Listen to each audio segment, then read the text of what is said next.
Hey, Chargers fans. Welcome to another edition of Chargerscast. Today is January 15th, and I am your host, Kirk Brewer.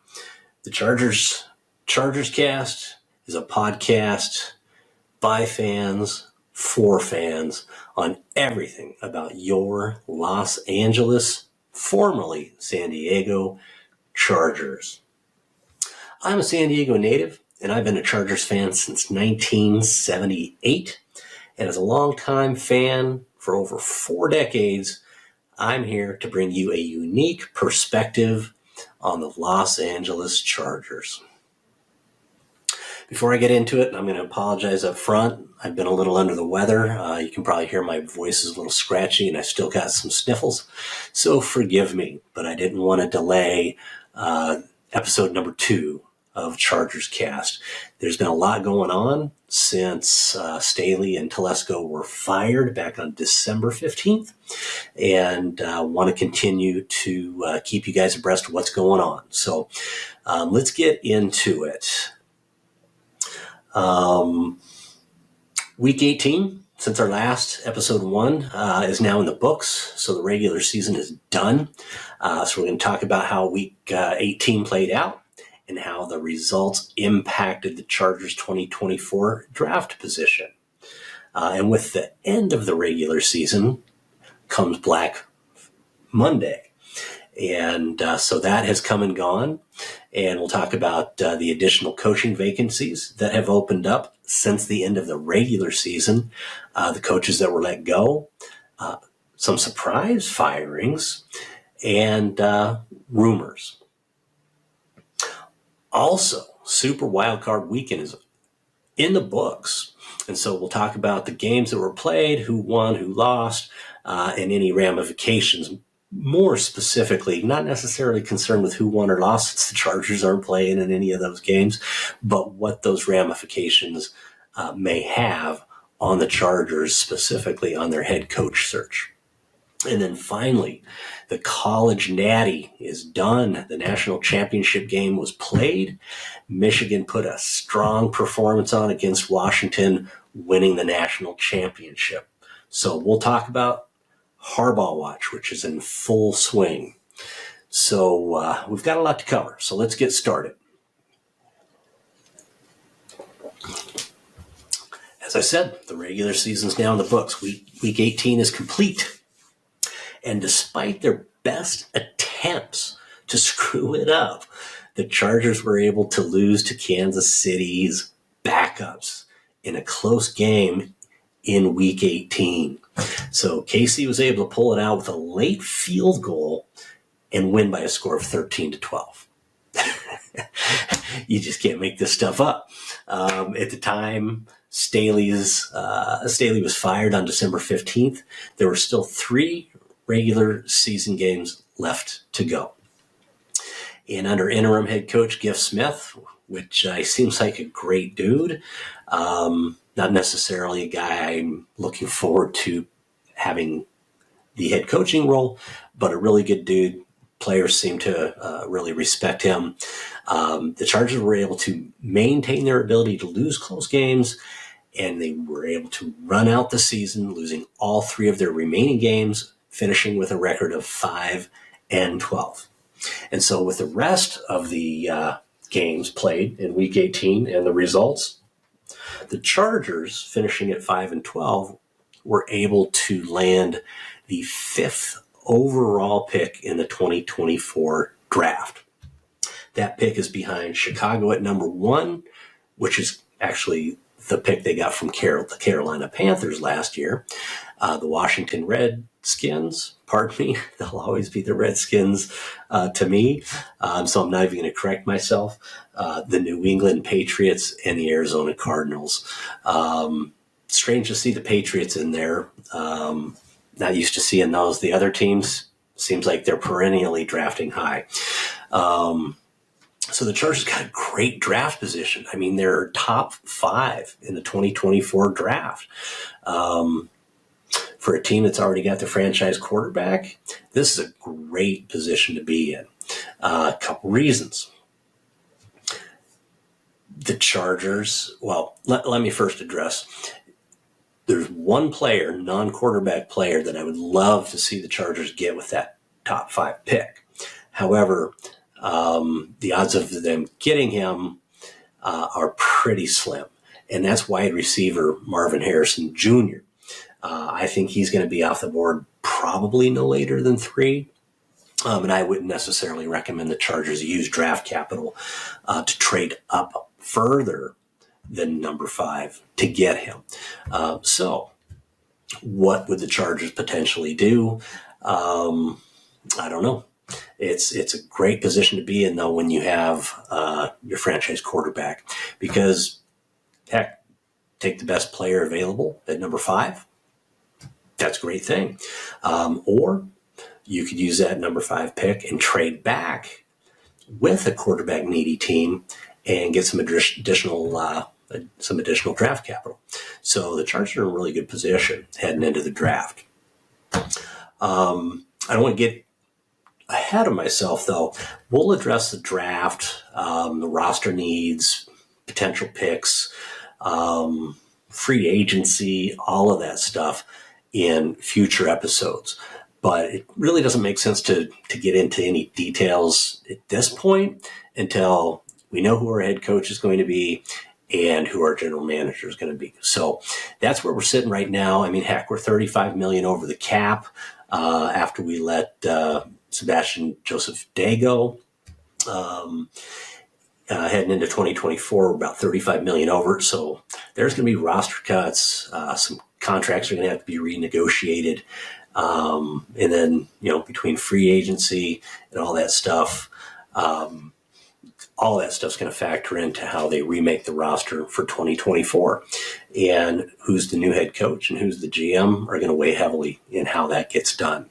All right, bear with me. So also, with the end of the regular season came Black Monday, and it has come and it has gone. And there were a couple surprises that came out and a couple not so surprising things that came out. And so here's where we stand with all of the current head coach openings and candidates as of January 15th. In Washington, Ron Rivera was let go. This was expected, not necessarily for anything Rivera did, even though he really hasn't done a good job since he's been there in Washington. But anytime you have a change of ownership, it's pretty highly expected that following season, new ownership is going to make some changes and kind of remake the team, the way they want it with their people. So Rivera's out there. In Atlanta, Arthur Smith was let go. That was also expected. He had 3 seasons, really didn't do much there. Big surprise, Tennessee. The Titans relieved Mike Vrabel of his head coaching job. And so Vrabel is on the open market. I have no idea what the Titans were thinking.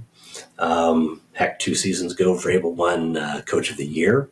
The guy can flat out coach. So I expect Vrabel to be a hot commodity going forward.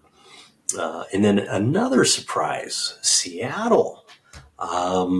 They're moving on from Pete Carroll after, I think it was 14 seasons Carroll's been in Seattle, won a Super Bowl, all that good stuff.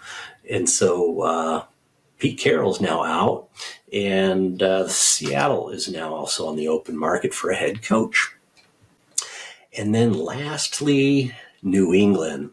It had been rumored for weeks that Kraft and Belichick were more than likely going to part ways at the end of this season. But you know how rumors are. Sometimes they're just that. It's just all smoke, no fire. Other times there's actually something to it. Well, in this case, sure enough, Belichick is now on the open market. They didn't try and get any draft capital for him. They just simply parted ways amicably. So Belichick is available. The moment we learned that Belichick and Kraft were parting ways, everybody was speculating that Vrabel, because Vrabel was let go by Tennessee first. There was a couple-day delay from Black Monday. I think it was either Tuesday or Wednesday that Kraft let Belichick go. And so everybody thought, oh my goodness, they're going to, Vrabel's the perfect fit. Vrabel's available. He's the guy, right? I mean, heck, he's, in the Patriots Hall of Fame. He's got his red jacket. However, within 24 hours, Gerard Mayo was named the new head coach of the New England Patriots. They didn't have to go through any interviews, no Rooney Rule, none of that stuff.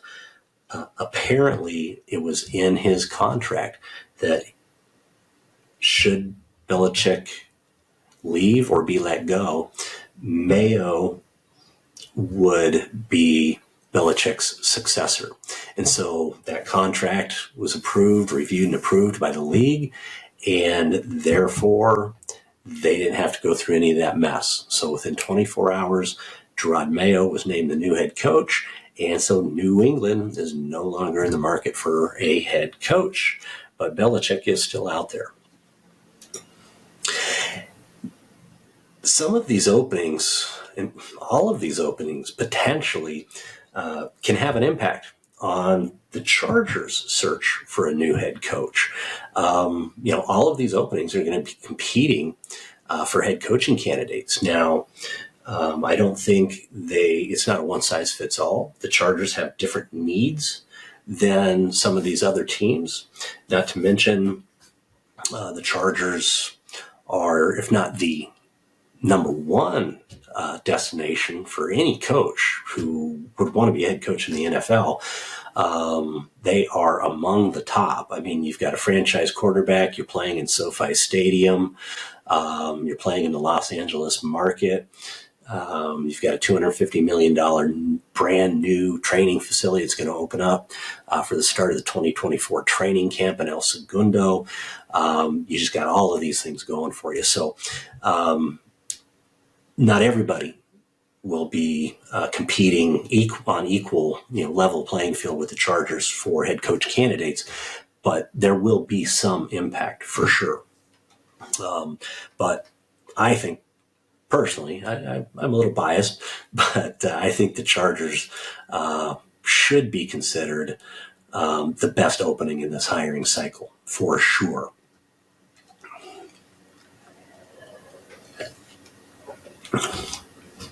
Let's talk a little bit about the playoffs. Surprise. The Dallas Cowboys got smoked by the Green Bay Packers. I mean, it was 27-0. Talk about reminiscent last season, and the Chargers and the Jaguars flipped that.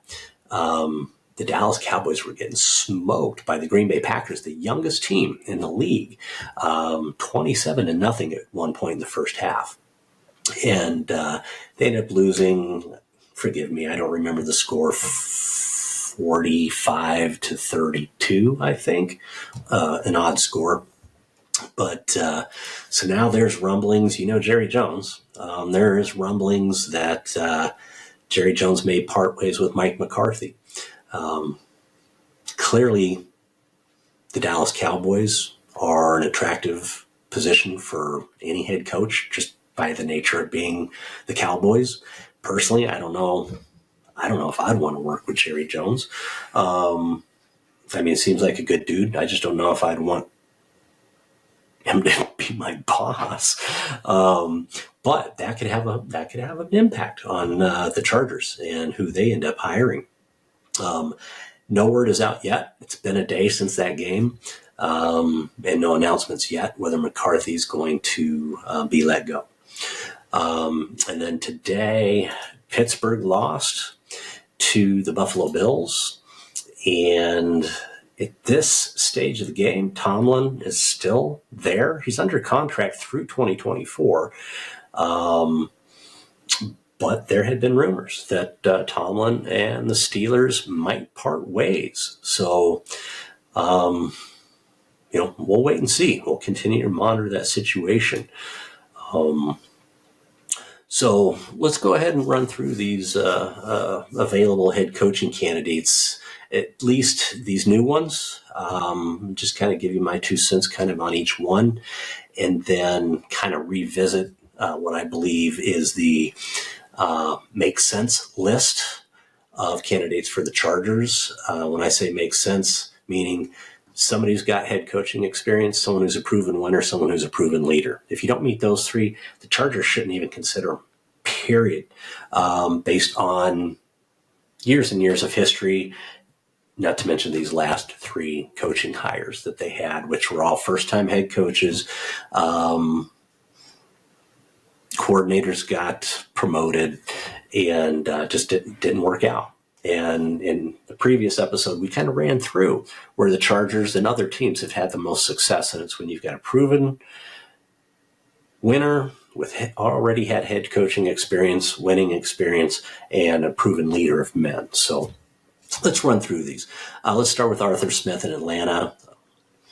I don't consider the guy a viable candidate at all. I just don't think I need to say anything more there. He had his 3 years there. I don't think that rises to anywhere near the level of what the Chargers should be looking for in their next head coach, especially not in the LA market, especially not with this roster. Ron Rivera. This one's kind of interesting. He's got a lot of head coaching experience between his Carolina times, with Cam Newton, and then now in Washington. He's actually got ties to the Chargers. For those of you who have been following the Chargers for a long time, you'll remember Rivera was a linebackers coach and then defensive coordinator. I believe those were under Norv, if I'm not mistaken. And then he actually left us as DC to take the head coaching job in Carolina back in the day. Personally, I don't see him being a fit for us at all. Not where we're at this point in time. Back when he took the Carolina job, I might have pounded the table for the guy that he was head coach worthy, but not for this team, not at this juncture in the Chargers' history. And besides, and this is just a personal thing, I don't like the way he treated Jack Del Rio there in Washington. I respect Jack Del Rio a lot as a coach, and I think Rivera didn't treat him very well on several occasions, not to mention just with his dismissal. So let's move on. Pete Carroll. I'm a huge Pete Carroll fan. Love the guy. Absolutely love the guy. But I don't think he's a fit for the Chargers, primarily because of his age. And I don't want to be accused of age discrimination. I'm getting up there myself, but at 72 years old, where the Chargers are at, we need a coach who can come in and establish themselves and establish a culture and start building a legacy that that coach can be there for the next 7, 8, 9, 10 years at least, not a 72-year-old coach who can maybe be there, for the next 2 or 3. Yeah, maybe they can kind of change the culture a little bit, but then there's going to have to be a succession plan, and that gets messy, and that doesn't always go very well. So while I'm a huge Pete Carroll fan, I don't think Pete is a great fit for the Chargers. 60-year-old Pete, would have loved to have had him. 72-year-old Pete, not so much. Mike Vrabel. I'm a huge Mike Vrabel fan, believe it or not, because I'm not a huge New England fan. But I believe Mike Vrabel immediately jumps to number 2 on my candidate list.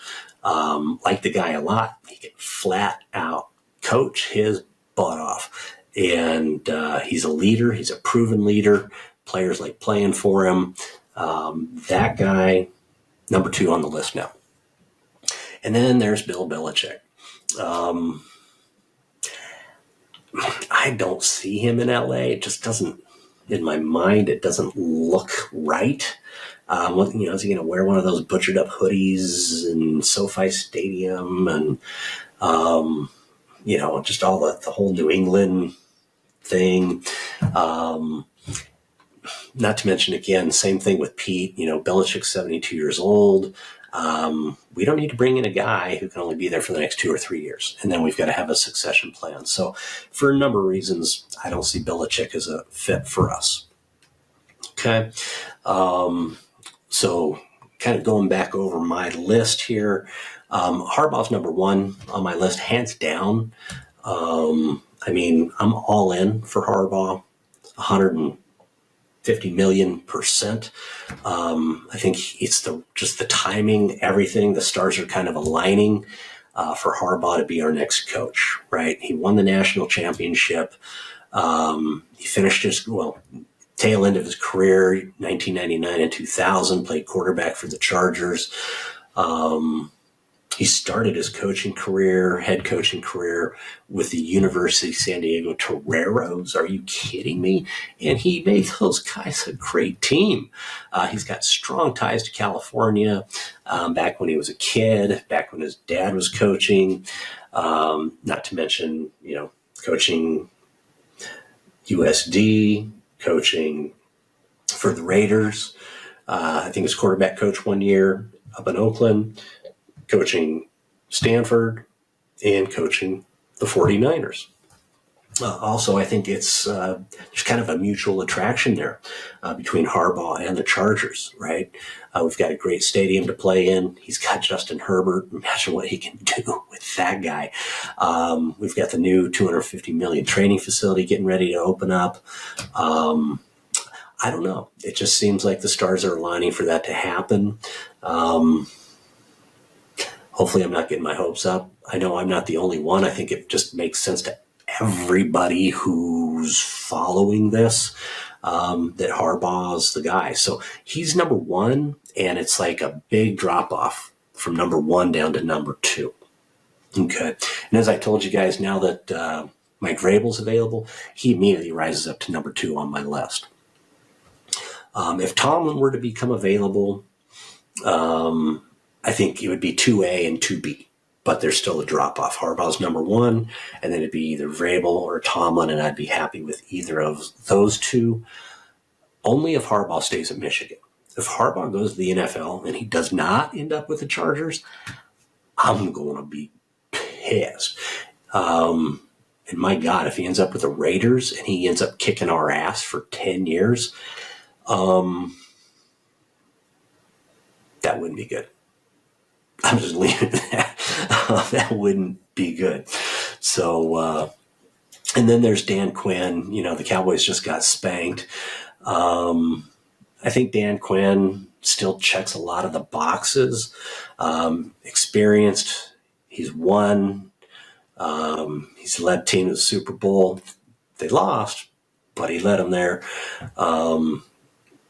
I think he stays on the list, and he would drop. So we got Harbaugh 1. We've got 2A, 2B with Vrabel and a potential Tomlin if he becomes available. And then it'd probably be Dan Quinn, probably. Okay. And then, there were some dark horses I had mentioned prior that could be on that list as well.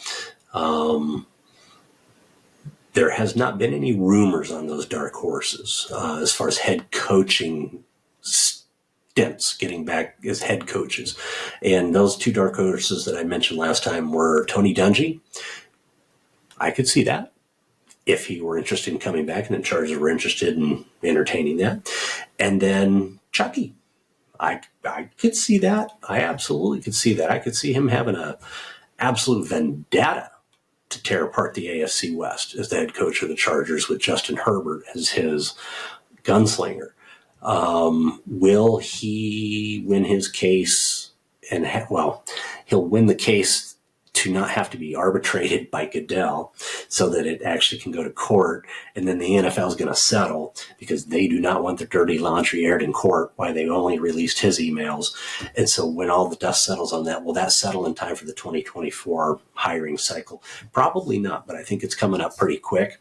And there are rumors that he's actually going to join the New Orleans Saints staff as kind of a special assistant and maybe kind of help them on offense and work with Derek Carr.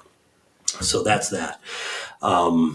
Also, the Chargers have already had a bunch of head coaching interviews, some of them in person, some of them I think remote. I think the remote ones were with folks who are still on teams that are playing. But they've interviewed Leslie Frazier, well-renowned defensive coordinator, has previous head coaching experience with the Vikings. Personally, it doesn't excite me in the slightest. I don't think he's had a lot of success as a head coach, and to me that would feel like a kind of a recycle hire. But they've chatted with him. Mike McDonald, who's the defensive coordinator for the Ravens the last 2 years. To me, this one would be like the previous 3 hires. A new coordinator, kind of the young buck, who they're going to try and hit a home run, but he's unproven. So can't recommend that. They've interviewed Steve Wilkes. I suspect that was a remote hire. Same with McDonald, or a remote hire, a remote interview, not in-person interview since their teams are still playing. Wilkes has been the defensive coordinator in Frisco now, I think the past 2 years. And he's got 1 year of head coaching experience. He was let go after 1 year coaching the Arizona Cardinals. He actually has ties to the Chargers as well. He was a position coach, I believe, under Norv back in the day. I think he coached DBs for us for a couple seasons. Again, he's kind of one of those guys. He's not a proven leader. He's not a proven winning head coach. To me, that kind of seems like kind of a recycle candidate. Chargers interviewed Todd Monken, the Ravens offensive coordinator. This guy's got years and years of experience, both at the college and the NFL level, as position coach. But again, the Chargers aren't in a spot to go for an unproven coordinator a 4th time. They just can't. They have to find a proven winner. And in the LA market, let's face it, they need to make a splash. They are second fiddle to pretty much every other sports team in Los Angeles. They have to make a splash. And so I just don't see that happening with Munkin.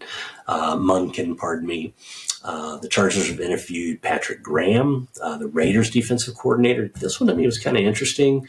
I don't know if they're just kind of getting a little enemy intel with him or what the deal is there.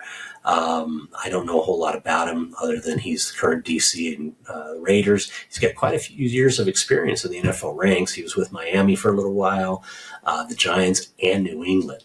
But again, no proven track record as a winning head coach.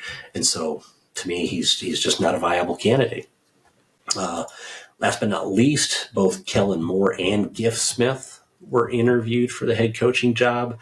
I don't know how much these were courtesy interviews versus almost end of season debriefs / hey, where do you think we're at and what do you think we need to do to get better?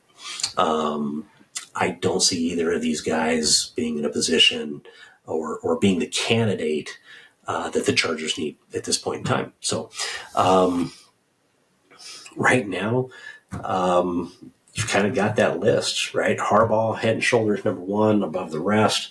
And then we've got Tomlin and Vrabel. Well, Vrabel, and if Tomlin becomes available, Tomlin. And then way down below those, I think, is Quinn. And then after that, I don't know who it is, but I'll tell you this. If any of these candidates that the Chargers have interviewed that I just ran down, if they hire any of those guys, I don't know, man. I don't know what I'm going to do.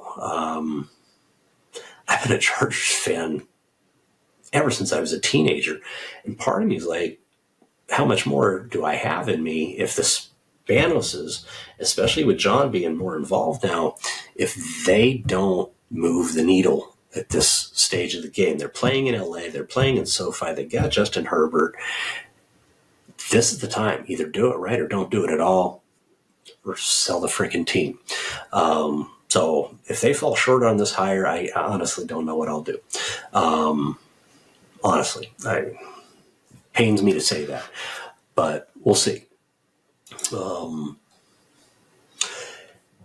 News this morning was that, per NFL Insiders, I think it was Tom Pelissero was the guy, that Harbaugh was going to meet with Chargers brass sometime this week. I don't know if he was going to come to us or if we were going to go to him. To me, it'd make more sense if he came to us. They could take him around SoFi, take him out to the new facility that's getting ready to open up in El Segundo, remind him of how beautiful the weather is in California, even though he's just out there for the Rose Bowl. So word on the street was that this week, Chargers were going to have an interview with Jim Harbaugh. And the other word on the street was kind of both parties have been feeling each other out from afar, doing their due diligence in the whole bit, and gauging mutual interest. So, a little dance from afar. And so, it looks like now Harbaugh's gone through the process, won the national championship, did all the parades and celebrations and all that. Now that is done, it makes sense that if he's interested in coming back, he can conduct interviews. And so it's sounding like this week that's going to take place. But as I was preparing for the podcast today, we got some breaking news in. That breaking news is that Harbaugh was in Los Angeles today, Monday, January 15th. So he was in LA doing that interview today. That is awesome. Now, everybody's saying, he's not going to make a decision fast. The Chargers are going to go through and, cast a wide net and do their due diligence. And maybe I'm being naive in this, but I've seen these things develop before. If there's already a mutual interest, why drag it out? And quite frankly, why play coy? Okay, we can bargain to save a few bucks. He can bargain to make a few extra bucks. But at the end of the day, if both parties are like, let's do this. Okay, I like what I'm hearing on your end. I like what I'm hearing on your end. Give me a number that works. We can work with that number. Within 24, 48 hours, theoretically, they could pull the trigger on something.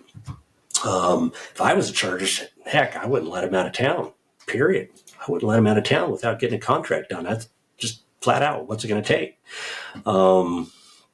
This is just a great, great fit all around for both sides. So let's keep our fingers crossed on that.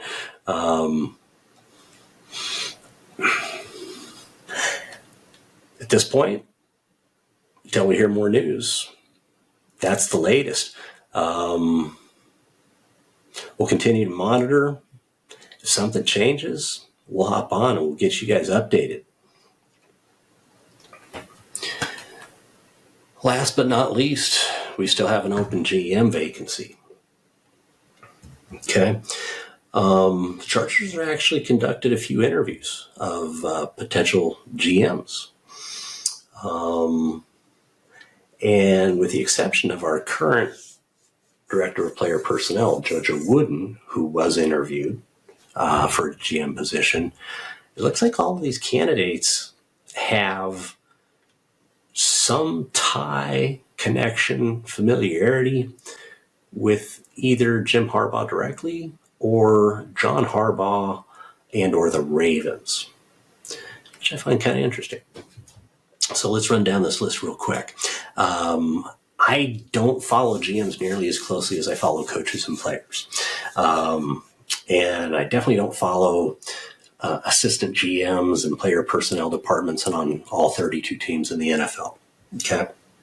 But they interviewed Ian Cunningham. He's the assistant GM with the Bears. He spent a few years with Philly. He got a start with the Ravens in the early 2000s, and he spent quite a few years with them. So the guy's got experience, front office, player personnel, and he'd been with the Ravens for quite a few years. So that's an interesting candidate. Joe Hortiz. I hope I didn't butcher Joe's name. Hortiz. I think it's Hortiz. He's the current director of player personnel with the Ravens since 2019. He spent 10 seasons as the director of college scouting for the Ravens. He's worked closely with the Ravens, Ozzie Newsome, and John Harbaugh. He's been in their organization since 1998. He's worked his way up through that organization. He's a really intriguing candidate as well. Brandon Brown, I don't know a whole lot about him. Assistant GM for the Giants. He started as an intern with the Jets back in 2012. There's another guy, I don't have him here in my notes. Dodds is his name. And he's rumored to have ties to Harbaugh as well. They know each other. Supposedly they're pseudo buddies or friends. And the Chargers have interviewed him as well. I think the Raiders are interviewing him also. But he's got Harbaugh ties. And then last but not least, they interviewed JoJo Wooden. He's been with the Chargers since 2013 as director of player personnel. He worked closely with Tom Telesco all those years, built, for the most part, some pretty strong rosters. He's familiar with how the Chargers' internal workings go. That could be a good thing, could be a bad thing. I'm not sure. If it's time for change, wholesale change, maybe it's a bad thing. Maybe it's time to bring in some new blood and kind of refresh how we go about choosing the people, the personnel. I mean, nothing against Q. I think Q's going to end up being a good receiver. But we could have Flowers, okay? There are other guys that we could have gotten. I mean, we could have Cooper Kupp. There's other players we could have that we didn't end up getting. And you could argue we picked players ahead of other players that were inferior. So might be time for a change there. One thing I can say for sure, from my perspective, I don't think we should pick a GM until we know who's going to be our coach. We should do this a little bit different than we've done it in the past. And in that way, the head coach can kind of have a say on who he feels comfortable that he can work with on player personnel. And I'll reiterate this from the previous episode too. If we are fortunate enough to land Jim Harbaugh. And by the way, if we land him, don't sign him in a 3 or 4 year contract. Sign that dude into an 8 to 10 year contract. Just lock him up, get it done, and commit for the long haul. But if we were fortunate enough to get Harbaugh, coming out of the college ranks for the last 9-10 years, the next 3 years, he's going to kill it in the draft. I mean, he knows most of these players. He knows he had to coach against a lot of these players. He knows who the winners were, who provided the biggest challenges offensively, defensively. He's going to kill it when it comes to player personnel and recruiting and the whole bit. Not to mention undrafted free agents and the whole bit. So getting a GM that aligns with Harbaugh and his philosophy would be a really good thing.